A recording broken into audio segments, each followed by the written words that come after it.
This is the Morning Drive Podcast from Double T 97.3, presented by Cantex Roofing and Construction. I'm Mike Hebert, owner of Cantex Roofing and Construction. Every day is game day, and we'll get it right when it comes to your roofing, construction, windows, and mirrors. Call Cantex Roofing and Construction today. Together, we are one serving you. Hey, good morning. It is the Morning Drive on Lubbock Sports Station, Double T 97.3 with Jamie Lent, Jeff McGuire. I'm Chuck Hines. Jamie, this from the Yates Flooring Center chat line. You can go to doublet973.com to participate off the Double T 97.3 mobile app, which is presented by Happy State Bank. I did not write this. My in-laws are no longer with us, and I would not have written this because I enjoyed going to my in-laws. But this person, and maybe it's, who knows, it could be written about me. Hope that TCU is the same day I go to my in-laws, LOL, for Thanksgiving, so I don't have to go to dinner. Did I just say that out loud? Well, usually Thanksgiving is not at our house, so that couldn't have been from my my son-in-law. He would not. I don't think he would write something like that. He might think something like that. I did tell him over Christmas. I'm like, hey man, I know you came over for Christmas and then leftovers, and then day after Christmas leftovers, and then I said, if you don't want to come tomorrow, it's okay. I get it. I remember those days. He goes, no, I enjoy coming over. I'm like, yeah, I understand, but sometimes you just want to be in your own house too. So I understand. Mm-hmm. You understand that too, right? Yep, I understand. This no Thanksgiving Day game. Eyeballs will be on NFL versus college. Hey man, if we're 11-0, they'll be hanging from the trees to get into Jones Stadium. This from the Yates Flooring Center chat line. I'll get your take on this. Some of it's your control, some of it is not. Another cupcake schedule. Is this a cupcake schedule, Jamie? I think it's easier than last year's. The Okay. Big 12 portion. Yeah. The non-conference portion is maybe a little bit more difficult because you play a road game. But, I mean, the non-conference, looks pretty basic as well, doesn't it? Yeah. Oh, yeah, no question. Let me ask you this. Because at some point in time, you're going to have to pay the price, right? But if you substituted, let's just say you substituted a team out and a team in that you're not playing, is there a team that you look at that you're not playing that's way tougher, that if you played them on the road or at home, you'd go, oh, that's a game we're not necessarily going to be favored in? Or that it would be maybe a really close kind of pick-em coin flip game? I mean, if you played on the road at BYU, which I think will be the other team that'll be favored or predicted at the beginning of the year to be in the Big 12 title game, that would be the team I would think about. Okay. Man, I'll tell you, these BYU people, and they do not like Utah. I mean, they're like spitting angry at them. I mean, they don't like them. I'll be curious to see if does that surprise you? No. Okay. But it was just kind of fun, just kind of hearing that, because usually, I mean, in our neck of the woods, we hear that, about TCU or Baylor or Texas or A&M or Kansas. And yeah, Kansas, yeah, right. But it was just kind of fun to hear that. Hey, go beat those guys. We don't like them, Juan M. weighs in this morning. He says this: I wish Texas Tech would start a rivalry game on Thanksgiving Day or the day after Thanksgiving with TCU or Oklahoma State. Every year that game is on that date. I think it would be awesome to get that started. That from Juan M. I don't hate the thought of that. And I mean, that's something Jeff has campaigned for, especially Oklahoma State, right, Jeff? Am I remembering correctly? That is the game I want scheduled every year. Yeah, and you'd like that to really be the last game of the year. So I would like that to be, just pencil that in every year is the last game of the year, either home or away. Yeah. I don't want that one on neutral sites. I want that home and home. Yeah. I know why Baylor was a neutral site. Totally get it. Bring the get the Texas versus Oklahoma rivalry back on the last weekend of the year for the two states for the Big 12. I think that would be fun. All right, this gets us away from the Big 12 just for a second in the football.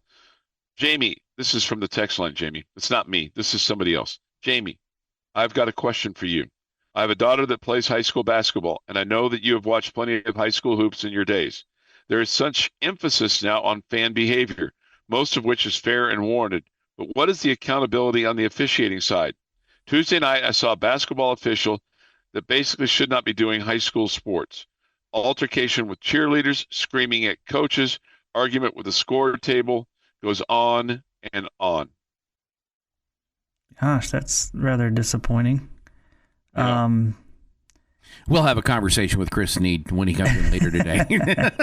I would imagine that they're, a head coach has the ability to make a complaint to the head of officiating or whatever, and administration does as well. So I would imagine that that's probably the action that needed to take place there, and to make sure that this person's not doing games anymore. But I don't know what you do beyond that as a parent or a fan that's just at the game. Ultimately stay out of it, but try to stay above the fray. But that sounds like a bad situation, no doubt. And again, you rely on your coach and your administration to make sure that they're putting in a complaint. And for the most part, I think we see good officials in the area. Some are better than others, and nobody's perfect or whatever. And those guys are working hard. And you watch a JV game or a freshman game or a middle school game, and you don't see as high quality officiating as you do at the varsity level, because those are the guys that are working their way up. And I think you have to remember that as a parent. If you've got a freshman kid that's playing and the officials aren't as good as the one at the varsities, well, it's the same with the players, and they've got to earn their stripes and they've got to get their reps so that they're good. But if you're watching a game at the varsity level and all that stuff's going on, that sounds like it's more about ego and those kind of things and bad temperament than it is just being able to call a game. So again, you really rely on the coaches and the administration to put in a complaint to the officials so they can make sure it either is not happening again or that person is not reffing anymore. The altercation with the cheerleaders is the one that kind of just stands out to me. It's like, what in the world happened there? Your daily dose of sports and fun. This is the Morning Drive Podcast from Double T 97.3, presented by Cantex Roofing and Construction. January the 22nd, 2026. Here with this day in sports history is Jeff Dwyer. Going to start us off in 1960, gentlemen. The 10th NBA All-Star Game took place at Convention Hall in Philadelphia, Pennsylvania. The East beats the West 125-115. Wilt Chamberlain was your MVP, playing for the Philadelphia Warriors. 1968, the NBA announces expansion franchise licenses for the Milwaukee Bucks and the Phoenix Suns. 1977, Texas Tech junior Mike Russell follows up his 42-point performance with a 32-point performance against Baylor in a 79-66 win in Waco.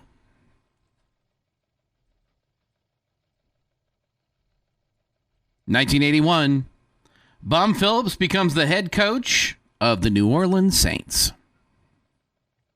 Yeah, it just didn't feel the same, did it? It did not.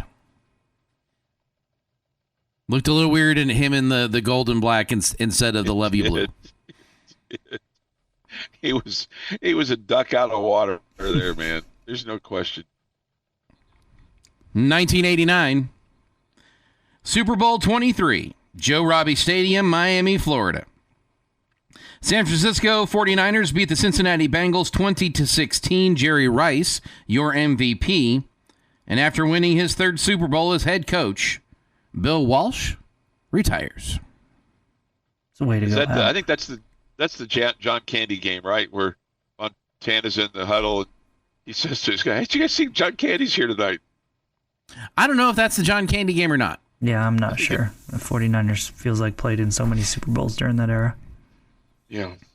And in 2018, New Orleans Pelicans' DeMarcus Cousins has 44 points, 24 rebounds, and 10 assists in a 132-128 double overtime win over the Chicago Bulls.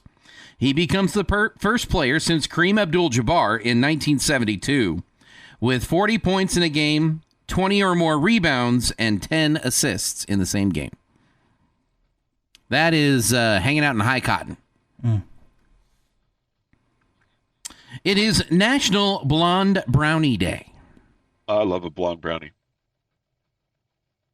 I'll take a regular one.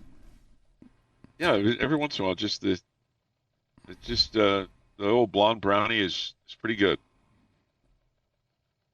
Who is our favorite Cal Bear? Davis Webb. What? Our favorite Cal Bear. Davis Webb. Chuck said what? Huh? Yeah. Davis Webb. That is correct. And it is his birthday today as he turns 31. Also sharing a birthday with Davis Webb would be Michael Davis, who turns 30 today. All right. It's a couple of good Red Raiders. Caitlin Clark is 24. Guy Fieri, 58. Diane Lane, 61. Steve Perry, 77. And Gabriel Mock is 54. And on this day in 1984, during a break in the action of Super Bowl 18, audiences first see a commercial that is now widely agreed to be one of the most powerful and effective of all time. Apple's 1984 spot featuring a young woman throwing a sledgehammer through a screen on which a Big Brother-like figure preached about the unification of thought. The people around the United States talking and heralded a new age for Apple, customer technology, and advertising. This is an incredibly famous commercial. Okay. Jamie's looking at me like I'm speaking Hebrew. I mean, I remember that. I would, if you'd have said to me, "Hey, what's the most famous commercial?" I mean, I might have brought up a, Mean Joe Green, Coke commercial, or this one's on that level. Go ahead. I mean, this one really is on that level. This is probably, if you were to look up most famous Super Bowl commercials, this is in every one of their top 10s. Okay, I think Jamie and I are just going to say we're just going to take your word for it, Yep, right, Jamie? absolutely. Yeah. Huh? There's a lot of things that go on that are, in pop culture that is just completely common to everyone that I have never heard of. So I can be the same with Apple commercials too. That's fair. And that's this day in sports history. This day in sports history, 6:50 this morning here on the Morning Drive. I saw something last night at the Marriott Center that I have not seen before. A cougar tail?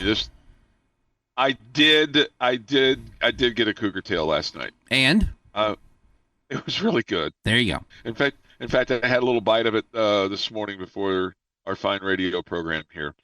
I turned to the person next to me and said, "Man, I wish I could go get a cougar tail."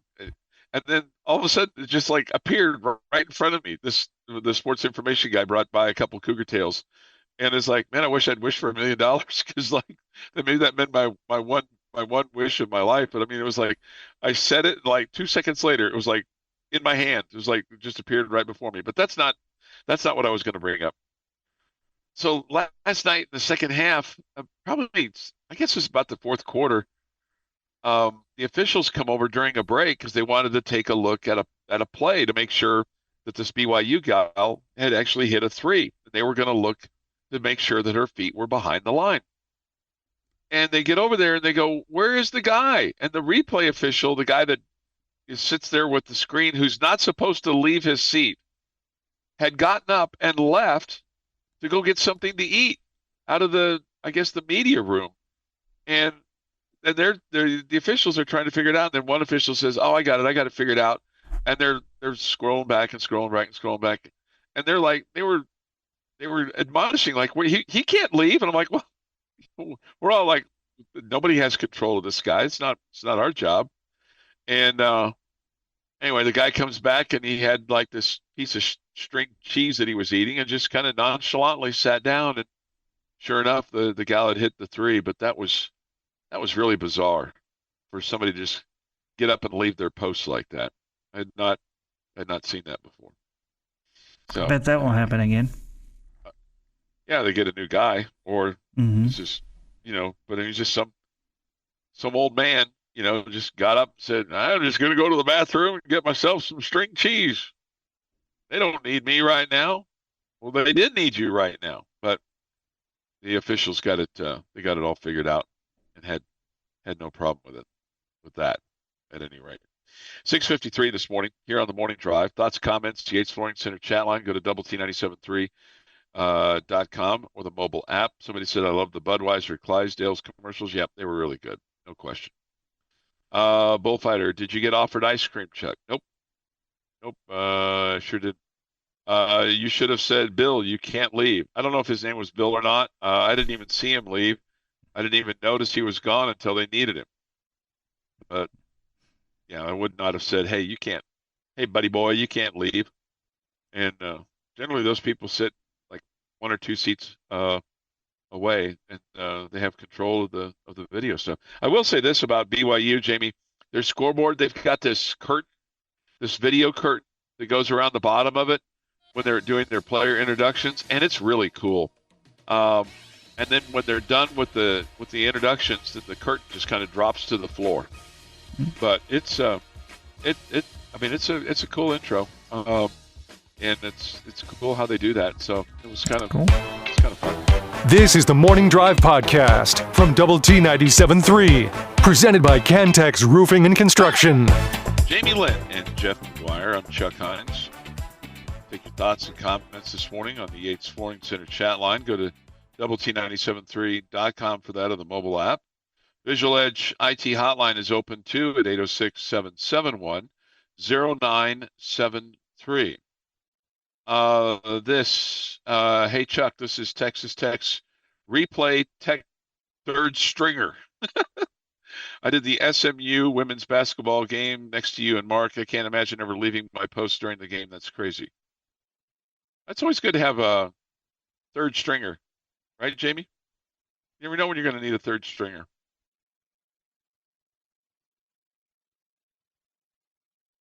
Let's see. This from the Yates Flooring Center chat line from somebody. You've been waiting 19 games to say, see, I told you they weren't good. Go be a Baylor fan.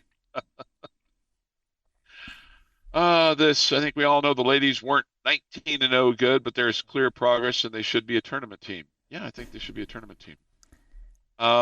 This from the Yates Flooring Center chat line. Chuck, no need to lash out at the listeners. This is a sports talk show. Respect that guy's opinion, please. This is from that guy. Stop blaming the referees. You're biased. I think I said I'm not blaming the referees for this loss. It's the coach's job to make sure they play hard and follow a game plan. Maupin seemed lost. They have her running around all over the place in her new role. She's not being utilized properly. Well, look, I mean, it was not a good night. Clearly. Jamie, what was your take on things last night? Yeah, not just last night, but I mean, I would say really, I'll kind of rely on you on this a little bit more, but I think if you went back and looked at the last 5 or 6 games, yeah, Jalen Bristow has been such a major factor for this team early on in the season, hasn't shot the ball well. And I think that's she's another threat for them that that kind of needs to get going once again. Last night, I mean, I know Snuda ended up with 17 points, but early on in the game, she picked up 2 fouls and was out. Bailey Maupin picked up fouls and had to sit because of that. So that issue of, not playing defense with your feet, but more with your hands or whatever, has kind of caught up to the ladies a little bit too much. I'm sure that's something that Coach Gerlich would like to see more of. So you had your 2 best scorers in those 2 that I just mentioned missing time because of foul trouble. And then you've got Bristow, who it feels like a good stretch to me. 5 or 6 games where She's not shot the ball well. So Yeah, offensively, you weren't great last night, and maybe when you go into a half and your point guard, who is absolutely not a shoot first point guard, is your leading scorer, what that says is that your true scorers aren't getting it done. And so Jada Malone wasn't a huge factor last night. You talked about the rebounding numbers. I felt like you got out-hustled last night. On Saturday, I thought you got out-toughed. And that was this really scrappy BYU team. And I think they out-scrapped you. So I don't know if there's we're 19-0, take a breath, and we're pretty good. We feel good about ourselves. But it feels like the last couple games haven't been the highest level of effort like we've seen. Now, do I think that there's some truth to were you not quite as good as 19-0? Probably yes. Okay, but I do think it's a much, much, much better basketball team. There's been some quality wins in there, and I still think they're a quality team. I just don't. I agree that they weren't truly, them sitting at 19 or whatever they were at 19-0 and people saying, hey, why aren't we inside the top 10? This is ridiculous. It was because you didn't have a lot of quality wins. You are a top 25 team. You're probably not a top 10 team. You're probably around where you are, late teens to early 20s. That's kind of where you are. So now you're getting to some tough games. You've won some tough games already. I think that game at West Virginia, to me, was their best game. The one at Baylor is obviously good. It looks good on paper, but they didn't have their best player, who is a key player for them, averaging 22 points a game. So right, but they did have a player come off the bench. Baylor did, who she scored 18 to 20 points. Can't remember exactly what the total was. But and had the ball in her. Baylor's a different team without their superstar. Yeah, completely but different team. But they still have several really, really good players. But no question. I mean, they didn't have Scott for that game. I would tell you, I think both those games were really good games. But yeah, last night, I mean, Hema had gone, and she'd gone like 14 attempts from three without hitting one, and had really become reluctant to shoot. She went 3 of 3 last night and hit her only 3. But you're right. I mean, she was the leading scorer at the half, and that was a little concerning. I mean, I have in my notes here from the last meeting that I went to, I guess at some point in time, today's Wednesday, at some point in time on Tuesday, that one of the team goals was for less than 20 free throw attempts. And the note that I put to myself was, can't foul, have to move your feet. So, I mean, that was certainly a challenge last night. And I agree with this person that talked about how quick that BYU was. I mean, they were very fast. And I think they've seen this coming really for about the last, so probably about the last 5 games. You're right, because I'm not going to count the 2 losses. So about the 3 games before that, I think there was like some caution, some red flags that were going up, about, hey, these are things that you're going to have to do better because it's going to get harder. And some of that's coming to fruition for this team. So we'll see. This person says they came out really flat. I don't know about that. Lazy passes. We weren't focused at all. We forgot how to dribble and even hold on to the ball. BYU came out energized, and it showed. We got them energized in the first quarter. Yeah, I think that I think it's fair to say flat, just because as many turnovers as you had, live ball turnovers as you had early on in that game, it did feel a little bit flat. I still think this is a good Lady Raider team. I really do. I think it's a tournament team. I mean, they were projected as a number 5 seed heading into last night. I still think you're going to finish in the top 5 or 6 of the Big 12 conference. I just don't think that you're, you've been hanging out at the top of the Big 12 conference. And I think, I don't want to call it fool's gold because you've earned it by your play on the court, but I don't really, again, maybe 3rd, 4th, 5th, somewhere in there. I think you can be there, and that's a massive step forward. It is. Massive step forward. Absolutely. But that doesn't mean, Chuck, I mean, once you play so great and you reset the expectations. So I don't think anybody's sitting around going, oh, well, Okay, well, it's still, we would have taken 19-2. Nobody should be saying that. You want them to play good basketball. They didn't play as good as they can last night. No, I mean, and a lot of what they saw last night, I think the only thing that surprised me, well, a couple things surprised me. What the biggest thing that surprised me last night was just how quick BYU was able to get up and down the floor. And maybe because of that, they're not a great matchup for the Lady Raiders. You know, and they're big. Her name is Lotta Rokol. She's from Germany. I mean, they knew she was a physical rebounder, but man, she flew to the rim and caught the ball and was really good inside, at least early on. And then this other gal, Sydney Benali, I mean, they knew that she was a three-point shooter. While she only had 9 points, it seemed like every one of the threes that she made 3 of them, were devastating threes. And so they knew up and down the lineup who was good, and you just couldn't stop them.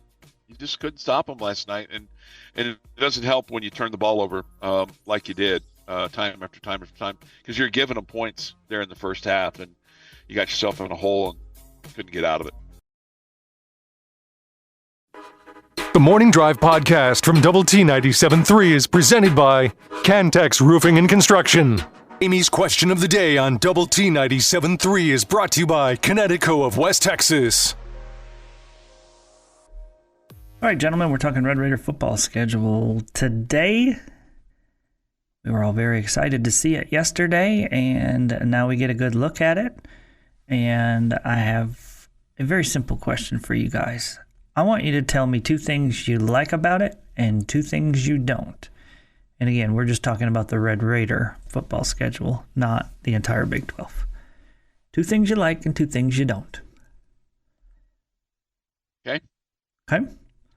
I like the balanced nature of the schedule, just from the standpoint that you have a home game, then a road game, then a couple home games, then a road game, then a home game. I just like the kind of the evenness of playing on the road and playing at home throughout the whole schedule. I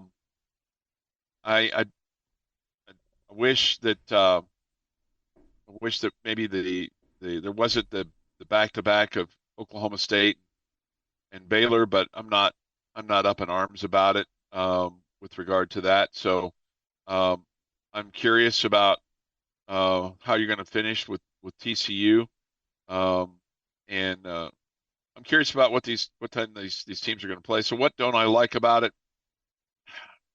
I don't want to steal Jamie's thunder, because I really wasn't that up in arms about Houston before playing Sam Houston. So I'm not just like angry about that. I think it's just I wish BYU was on this schedule. Just because I think that would have been a great game. I realize you can't play these teams every year, so maybe that's an unfair thing to say. Maybe the other thing I wish the Arizona schools were split up, so you played one there and one here. So I'll go with that. I wish you had maybe Oklahoma State at home again, and you were at Arizona or at Arizona State this year.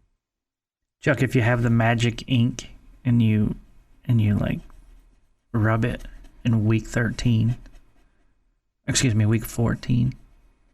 BYU is actually on the schedule. Oh. I like what you did there. It's for the Big 12 championship game. It's like that hidden ink. You get like the pen in the cereal box, right? It's the lottery scratch off. Okay. That you need a coin to scratch it off. You see BYU's on the schedule. So the thing I like about this schedule, you will play Oklahoma State, Baylor, and TCU. Oh, that's good. Yeah. What I don't like is that you will play them back to back at the end of the season. Like, if I could move like the Baylor game to where Cincinnati is, or if I could move Oklahoma State to where Colorado is, just something to split them up a little bit, even out the schedule a little bit for Big 12 rivals. I would appreciate that better, as opposed to, and another one, and you get another rival, and another rival. We could spread the love, man. That's a really good point. I hadn't thought about that, but that's a really good I like point, how you Jamie. did those together. Yeah. Okay. That was one you liked and one you didn't like. You said one of each. Is two of each. Oh, two of each. Well, the second thing I like getting a Big 12 game early. I know a lot of people don't.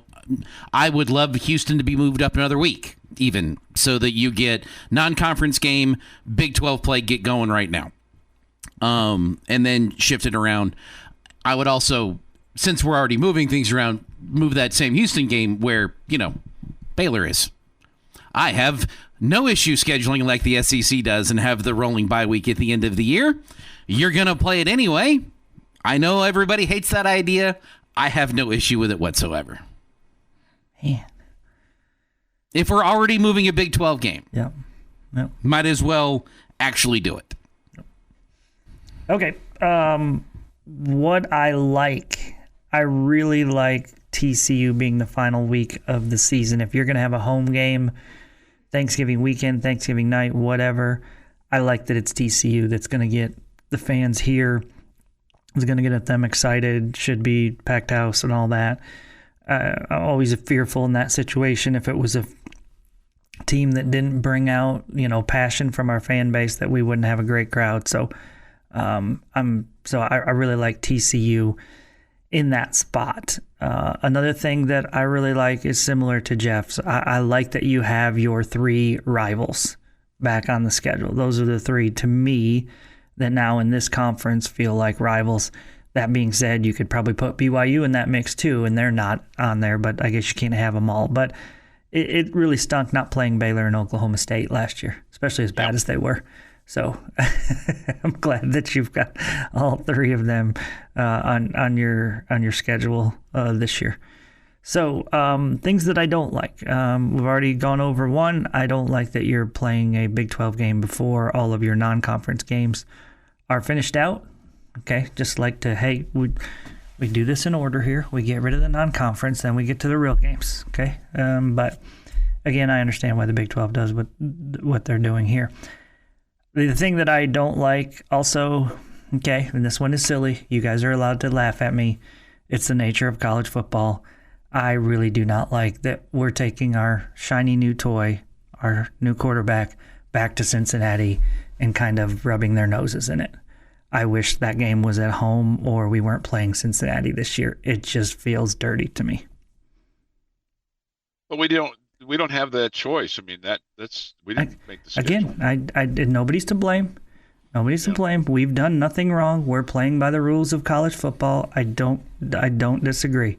But we bought their quarterback from them, and now we're taking him to go beat them. Yeah, it just fair. feels. It feels icky. It feels icky. We're playing by the same rules everybody else is. We've done nothing wrong. It just feels icky. We don't have to apologize for it. I don't love it. Yeah. I'm glad that we have him. I'm glad he's our quarterback. I hope he plays really well against Cincinnati, just like all the other 15 games that he plays for us next year. Yeah. Did you do that math real quick, Chuck? I caught the math there. I like that math. Yeah. Thank you. It's good math. It flew over my head. 7:39 this morning here on the morning drive. Take your thoughts and comments. Yates Flooring Center chat line. Go to doublet973.com for that on the mobile app. Visual Edge IT hotline 806-771-0973.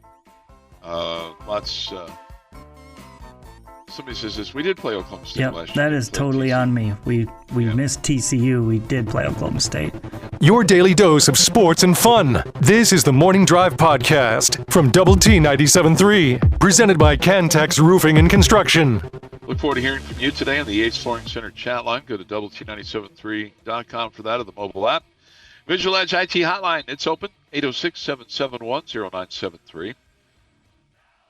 The Yates Flooring Center chat line is open as well. Go to the Double T 97.3 mobile app. This from the Yates Flooring Center chat line with regard to the weather. This person said 20 minutes ago, the models have changed. They're now saying 7 to 9 inches, while the local guys are saying 3 to 5. Any predictions for you fellas on the snowfall amount? Jeff McGuire, do you have your weather hat on? Jamie, do you want to make a stab at it? I don't know. Is that my weather hat? Yes, that's your weather hat, oh, okay. Jeff. That is your weather hat. I'm going to be in the weather hat, I think. No, I'm going to go with whatever like the national one is. Divide that by 3. What is the national one? Whatever they end up spitting out, the final number before it all starts. Whatever they say it's going to be. If they say it's going to be 6 inches, I'll say, okay, 2. I'll also say, did Matt Ernst buy a new snow shovel? If he did, then it's the full thing. What if he just had a good one from last year? Well, don't you remember the one that Chuck shut us down for? That he said, I just want a debilitating snowstorm.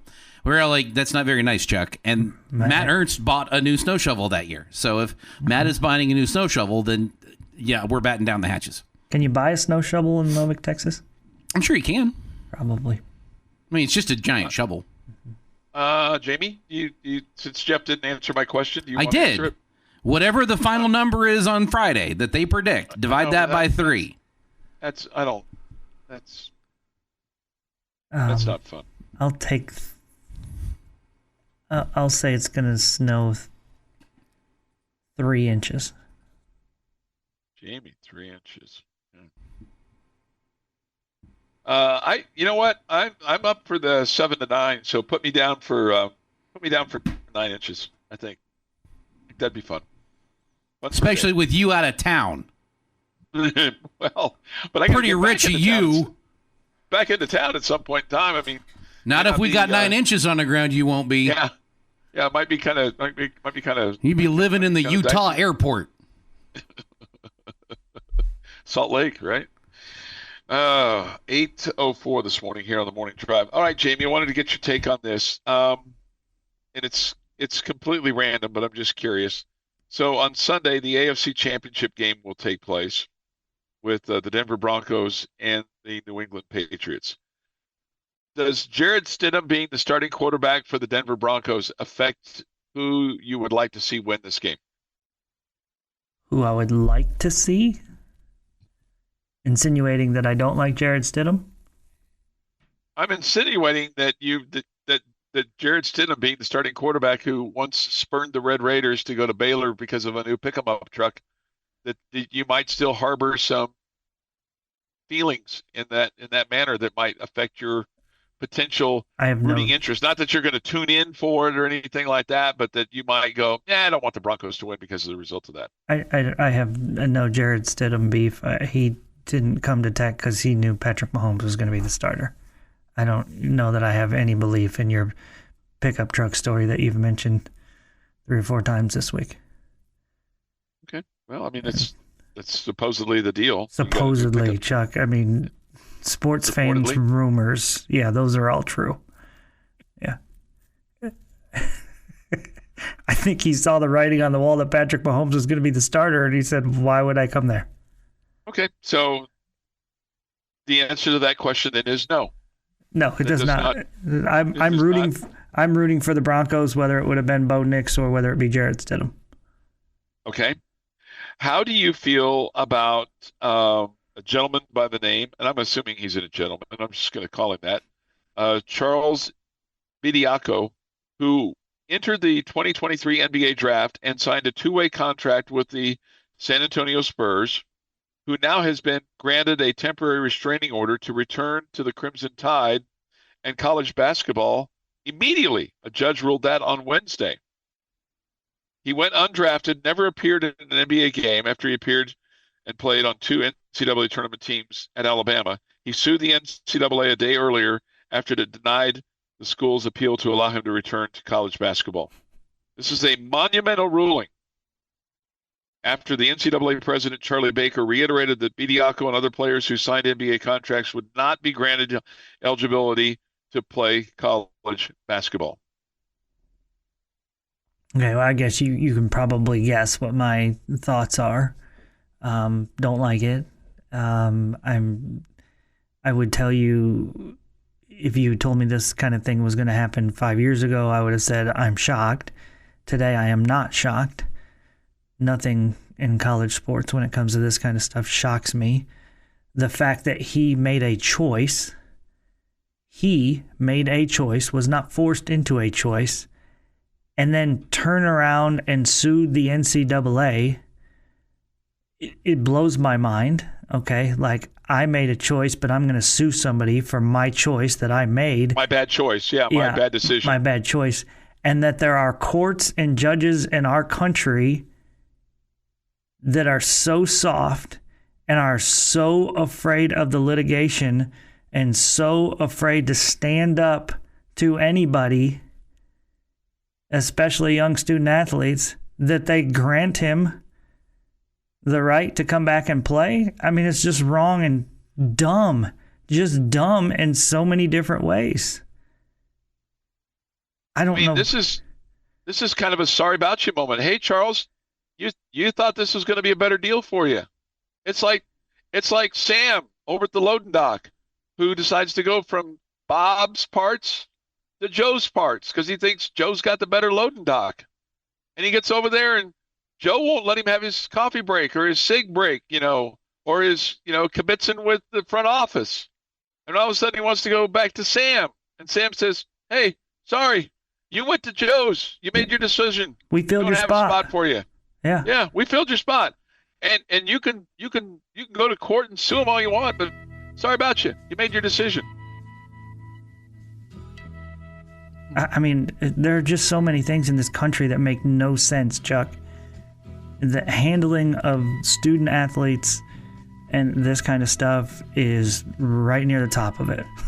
Yeah. It's just crazy. This has been the Morning Drive Podcast, presented by Cantex Roofing and Construction. Check out our library of Double T 97.3 podcasts at doublet97.3.com.